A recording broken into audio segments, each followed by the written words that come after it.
nothing else matters. My feet in the stirrups, I'm so happy. There's nothing like the sound of Carolina hoofbeats.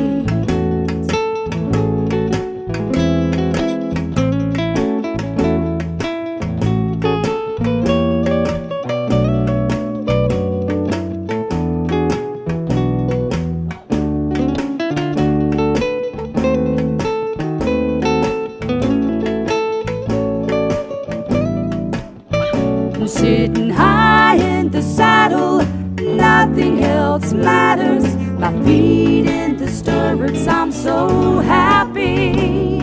There's nothing like the sound of Carolina hoofbeats.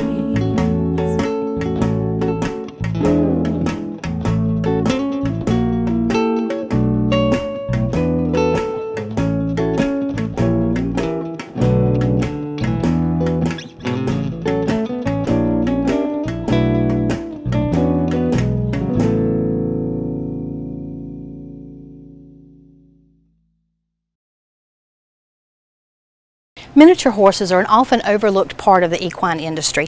These versatile little critters are wonderful assets for families. You're probably wondering, what is a miniature horse exactly? Well, a miniature horse is just like a full-size horse, but they're 34 inches and under, and that's what qualifies them as a mini. Still a different thing from a pony even. Miniature horses were originally brought to this country to work in the coal mines, and they've kind of metamorphosized into this wonderful companion animal. So we're going to give you a peek into what it's like to own these horses, show them, and breed them.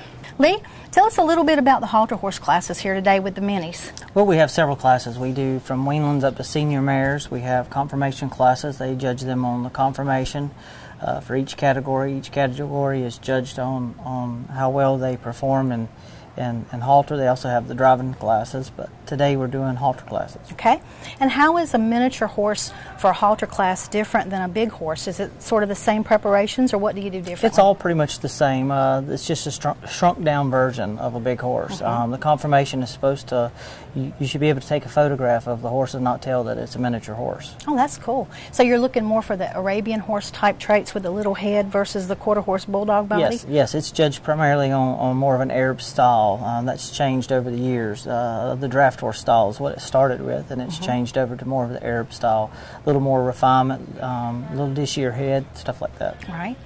And when you go into the halter classes, do you have like a special training that you do for a halter pony to show him? I'm not real familiar with halters. Oh, sure, absolutely. We condition the horses. They're on a 5-day work week. They condition just like the big horses. We go as far as swimming the horses for exercise. We've done several different things. They treadmill, they use hot walkers and all that, but we exercise them just like a big horse. They sweat their necks just like the big horses. The feed program is that of a big horse. They eat the top quality type feed, and we make sure they're not overfed but not underfed, and they're not overworked, not underworked. Okay. So. And how much do the bloodlines come into play with that class? Quite a bit. I mean, the years of breeding has gone about 150 years worth of pedigree, and the stronger the pedigree, the easier job we have as a trainer. Quality is always very important, and when the confirmation is there, a lot of times it comes from great breeding. Okay. And how does a horse qualify to be a mini versus being a pony? It is a height breed. 34 and under is an AMHA standard. So any horse that measures under 34 inches is qualified as a miniature.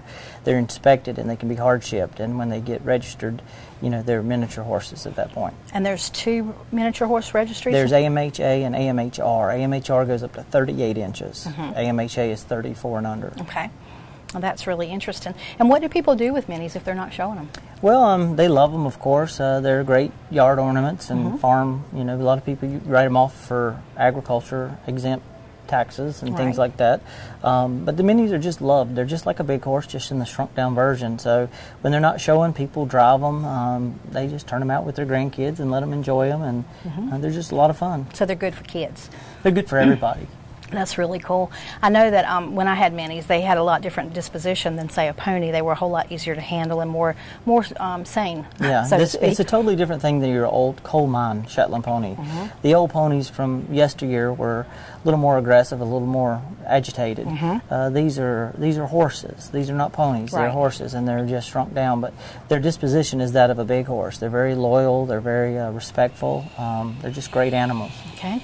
And how can people get up with you if they'd like more information about you and your training service? We're here in North Carolina. It's alohatrainingcenter.com, and we've been in business for a long time. I've done the miniature horses a little over almost 25 years now. We're here to help anybody in North Carolina or anywhere else. We have clients from Australia, Canada, all over and all over the United States also. Very good. And you're also a judge for these shows. Yes, ma'am. I've judged all the major shows. I've judged the Congress, the Miniature World, Nationals. I've judged in Canada, all over. And what does a judge look for when they're judging, say, a halter class in the minis?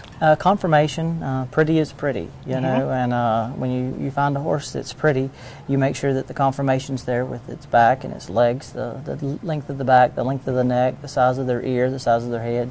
It all goes. It's just like a beauty pageant for a person, you know. Pretty is just pretty. Are there special colors or patterns that are more desirable if you're breeding them?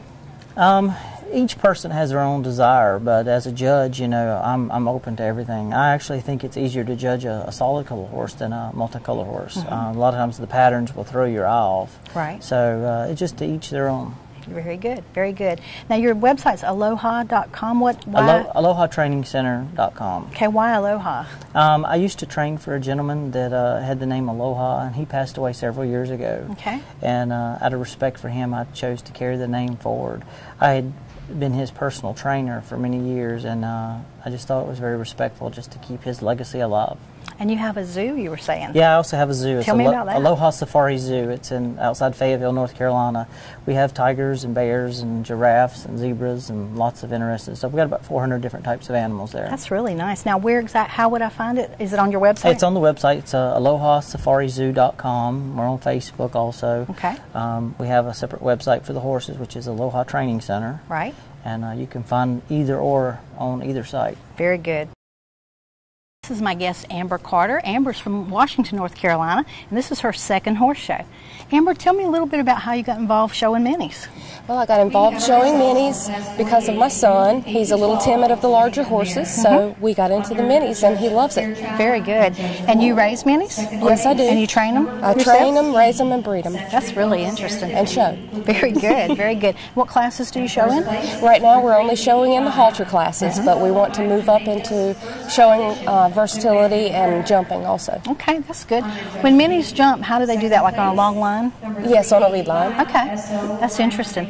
And how are you doing so far with your show career? We are doing great. This being our second show, my son is winning a few classes, and so am I. So. Very good, very good. That's interesting.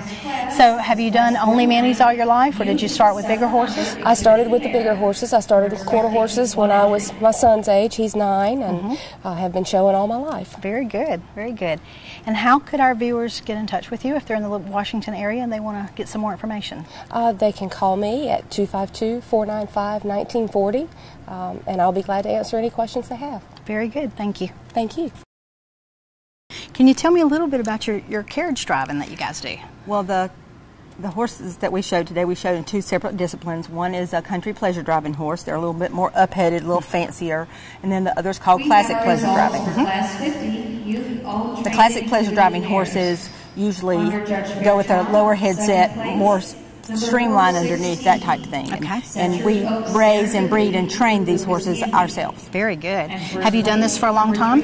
We've had miniature horses since the year 2000. Okay, and you do this as a family, you were saying. Yes. And your son is showing in the class now, I believe.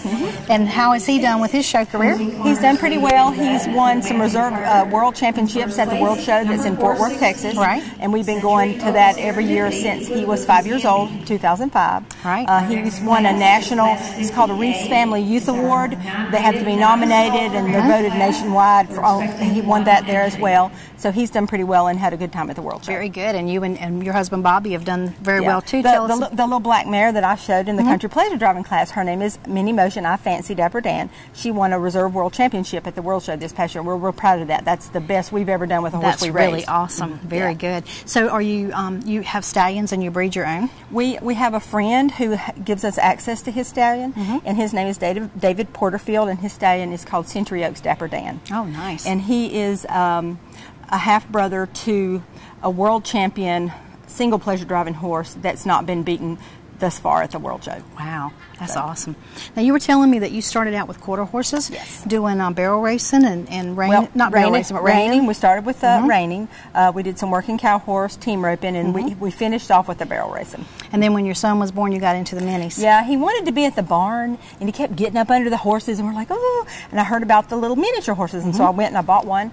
And he was a year old, and the horse was a year old, and he could lead the horse around by himself. Right. So I thought, oh, we got to have this. So then I went to a show to see what good ones look like, and I thought, oh, I saw the driving classes, and I'd never done that with big horses, and I went, oh my goodness, you get to show a horse in a dress. I think that's really awesome. I know, and the hat, that's just so cool. Yeah, it's kind of frou-frou. I kind of like that too. Yeah, very nice, very ladylike to be driving those pleasure horses around and high stepping.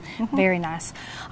So you guys are from Winston-Salem, and you don't train for other people, just for yourselves. That's correct. And you've won all these awards. That's really nice. Congratulations. Thank you. I appreciate that. Thank you for telling me about what you do today. Thank you.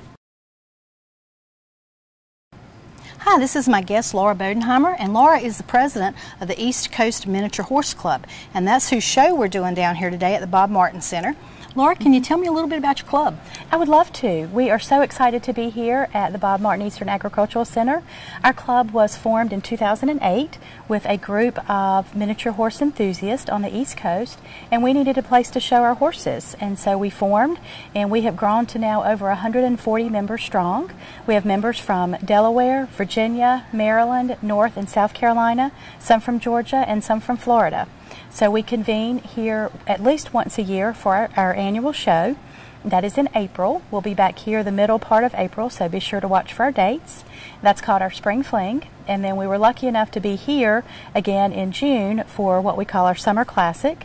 And it's in the works for next year. We just don't know if we'll be right back here again and what we'll be offering. Right, very good. Now, how many people do you have competing today?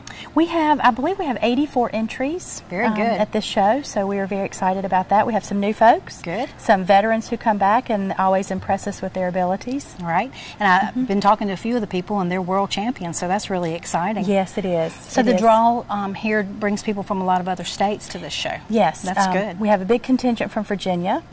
We have some folks from South Carolina. Our show in April will have folks from Florida, and we even have had folks from all the way across the West Coast. Wow. California and Oregon come out to join us. That's exciting. So these classes are open to any age group of person, and regardless of your experience, that you can compete in them? Absolutely, yes. In order to show at this show, the horses do have to be registered, and miniature horses offer two registries, the American Miniature Horse Registry and American Miniature Horse Association. Okay. And so as long as your horses are registered with either of those, you can show regardless of your level of experience. We like to consider ourselves a very fun club, a very family-friendly club. As you've seen, we've had some youngsters today who are out here for their first time. We've had some oldsters who are here for their first time, and we certainly encourage that. Very good. And how can people find out more information about your club? Our website is www.ecmhc.com. That is the East Coast Miniature Horse Club.com website. We also are on Facebook under East Coast Miniature Horse Club. That's very active right now. People are posting their pictures from the show, of course, and we're talking amongst each other about how much fun we're having. But between the website and Facebook, you should be able to find out all about us. We do maintain a rather large email list, so if you'd like to be on that list, you can either join the club, of course, or send us an email and we'll put you on there. Very good. And tell me a little bit about the miniature horse breed itself. Can you give me a little history on that? Sure. The miniature horse breed has been in America for quite some time. The little guys, as we affectionately call them, were actually brought over here to work in the coal mines in West Virginia. So they have a very hardy work ethic, and they are very amenable to doing most of anything that you ask them to do. So they came from pulling these large, heavy buckets down in the coal mines of West Virginia to seeing what they do here today. That's amazing. It is. Great companion animals, too, They from are. what I've understand. Very much. Their temperament is wonderful. Their temperament is much that of a large horse, and they're very willing, very open to what you want to ask them to do, and they're your partner and your friend as well. Right. Now, do you personally train them and breed them for people? We do. We do. Our farm is in High Point. Our farm is Golden Bee Farms. Golden Bee? Golden Bee. Yes, and we also have a website under goldenbeefarms.com. Okay. And we are fortunate enough to have our own that we raise, and that we have bred and raised and shown and trained them. We do everything. We do driving and jumping and halter. Very good. So, all right. So if people need information, you can contact Laura at goldenbeefarms.com. Thank you so much for having us here today. Thank you very much. I appreciate that. We appreciate the opportunity to tell you about us.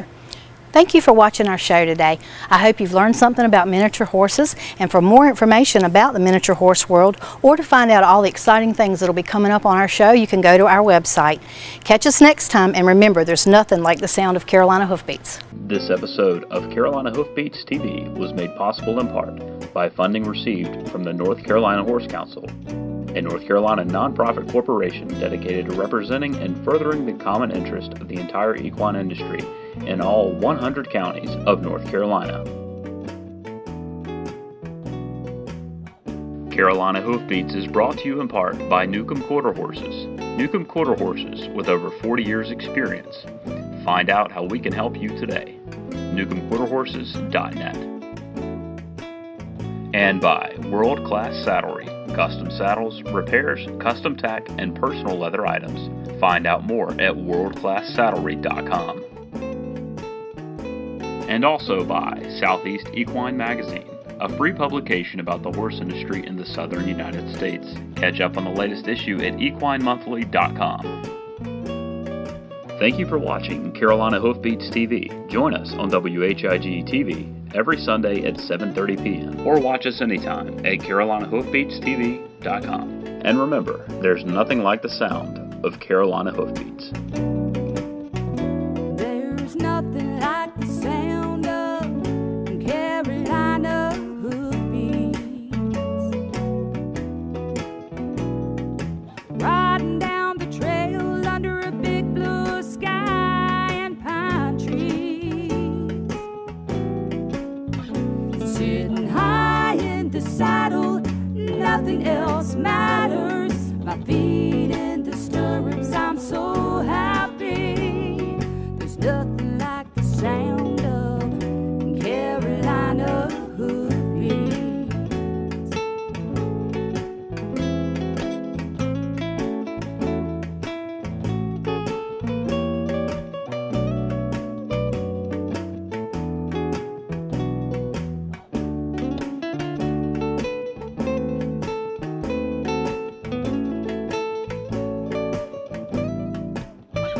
Sitting high in the saddle, nothing else matters. My feet in the stirrups, I'm so